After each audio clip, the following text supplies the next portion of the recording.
Okay, I'm just going to go over this pretty quick. I needed to change the flash relay out on my 2000 Ford F-150. Yeah, my daughter drives it.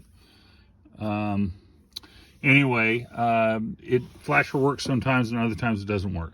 So this is a specific video for, this was a two-wheel drive, I don't know that it matters, 2004 F-150, a very basic model.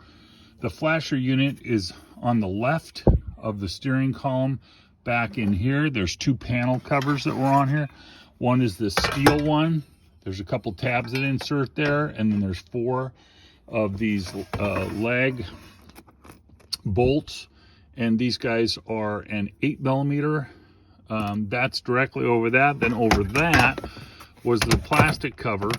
There's these are pressure clips on the top, pressure clips, but on the bottom they're screwed into the bottom, and those are 7mm heads on those. So 7 for the plastic to start, and then you go to the 8 to pull this off.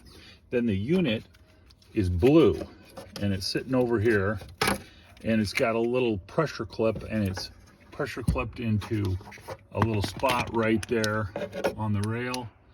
And but anyway, turn your blinkers on. If it blinks at all, you'll hear it click, and it's right there.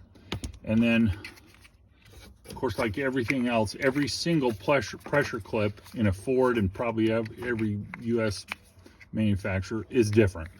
This one you have to kind of spread these two apart with a screwdriver and wiggle and wiggle, wiggle, and pulls it off.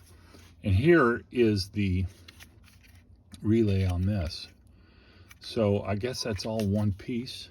My new relay is right here. So I'm going to go ahead and replace that. But anyway, now you know how to get to it and replace it.